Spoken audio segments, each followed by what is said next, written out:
evening and welcome to the show. Week number 5 of Scoreboard this Saturday, October 22nd, 1994. We've got lots of highlights to show, videotape to roll, a few scores to talk about. We had 8 of the top 10 teams in our TV-3 Scoreboard poll playing away from the friendly confines of their home stadium, a couple of key watch-on conference matchups. And joining me today, my tag team partner for today's Scoreboard show, Don Smith.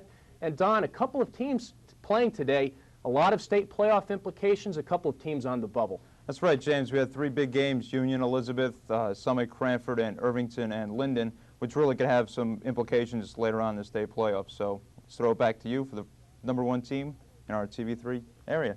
Thanks, Don. One team that I don't think will have a big problem getting into state playoff play is our top dogs, the Union Farmers. Lou Rattino's bunch is at or near the top of the state polls year in and year out. In fact, Union has won back-to-back state sectional titles, North Jersey Section 2, Group 4. Union sported a 4-0 mark heading into last night's game against the always tough Elizabeth Minutemen.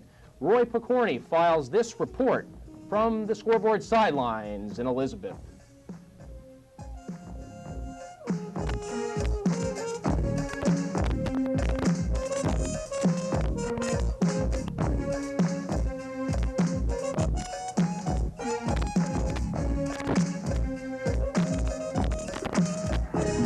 Hi everyone, welcome to the first edition of Scoreboard Sidelines. I'm Roy Picorni. For this installment, we have the Union Farmers versus the Elizabeth Minutemen, and it's lived up to its billing. The #1 ranked Farmers ground attack versus the big play offense of the Minutemen, and the Minutemen took advantage of their big plays early. On the opening possession, Al Hawkins hit Francis Dukes in the flats, and he would scamper 35 yards. Elizabeth's big play offense only needing 3 plays and 2 minutes for the drive scores here as Darryl Glover goes the rest of the way for the score and the early lead. Then Darryl Spotswood, the all-Union County receiver, makes the big play, but it comes on the defensive side of the ball, picking off Tony DiGiovanni and returning it for the score, putting Union in a hole, down 14-0. The confident Union team would get it back together and regroup. Coach, you come in, it's 14-0 right off the bat. Right. The Spotswood interception, I heard you yourself say that interception killed us. Killed us. Talk about that. I was very, very proud of our kids because, you know, coming, it's 5 straight away games now, and coming into a team that was really on a high. They were playing well, and they jump off on us 14-0, and, you know, lesser teams could have folded. But I'm proud of these kids. They're, as I said, this is a brand new starting team. There's not one starter returning from last year, and they're growing each week. Union put together 2 typical Farmer drives. Ball control, staying on the ground and coming back on the strength of 2 Corey Ferguson second quarter TDs. It was tied up 14-14. That was until the big plays of Elizabeth struck again. Al Hawkins takes the QB draw and races down to the 1-yard line, just missing the pylon for the TD. 2 plays later, Hawkins pushes it across for the touchdown just before the end of the half, making it 21-14. Jerry Moore was happy about the Minutemen's quick strike attack, but saw the momentum change late in the 3rd quarter and into the 4th. After the Spotswood interception, emotions are running high. Union comes back and comes right back on you. Yeah, they got a good drive. We made a couple mistakes. You know, and the big difference was, you know, Al Hawkins got beat. You know, there gave them a touchdown with 4th and 15. You know, you just can't let that happen. And you know, he's been a great player for us, you know, all year. So it's really, you know, he just made a mistake, but that was a real key thing. Point in the game turned it around. It was a Donnybrook right to the end. I think the key play, obviously, in the game was the turnover. Right. When they looked like they were driving, and it could have been reversed, 28-21 them. Instead, we get the turnover, and we drive it into score. So, you know, that had to be the turning point in the game, no question. The story was Ferguson scoring his 4th TD of the game, giving them the lead 28-21 with 45 seconds remaining. So that was one of the great matchups of the year, what the coaches termed a fans' game, with the Union Farmers coming out on top 28-21 over the Minutemen. For Scoreboard Sidelines, I'm Roy Picorni. Back to you. Thanks very much, Roy. Again, the final score, our top team, Union 28 and Elizabeth 21. Union improves to 5-0.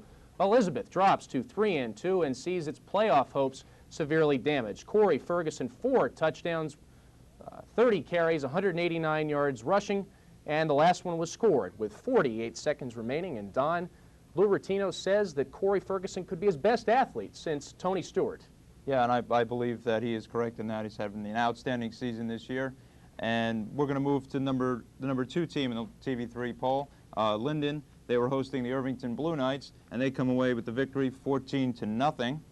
On 5 plays in the second quarter, Nate Johnson throws a 52-yard pass to James Kidd and Wilson Rosenbert with the kick. In the third quarter, Austin Hayes sets up this one after recovering a fumble at the 30-yard line. A 10-yard run by Khalif Allen, and once again Rosenbert with the kick. Linden 175 total yards, Irvington 150 total yards, and Irvington in this game only got to the 5-yard line of Linden. That's as far as they got in this one, James.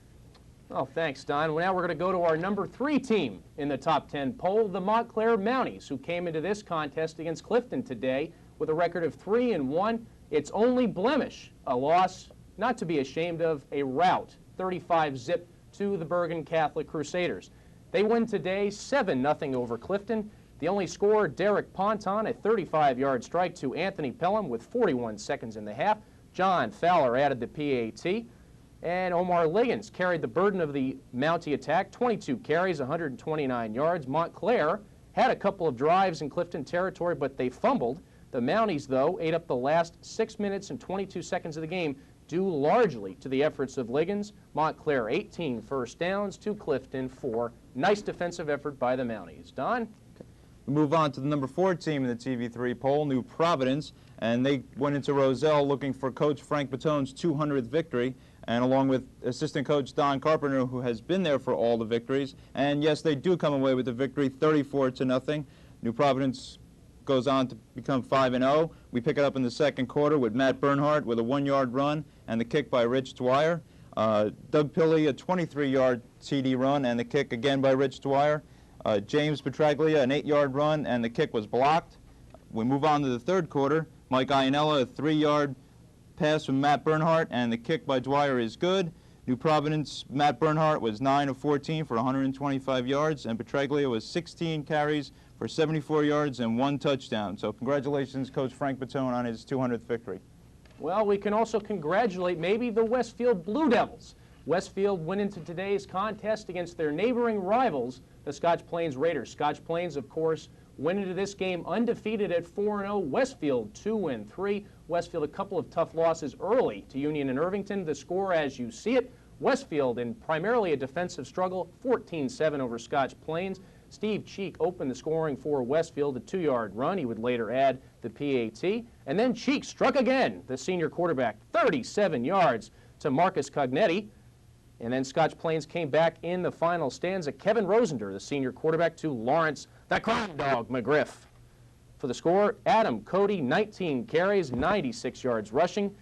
Rosender, 8 of 16, 156 yards. Brian Semnecki, 16 carries for Westfield, 72 yards. They kept him in check, but Westfield goes on to win. Don.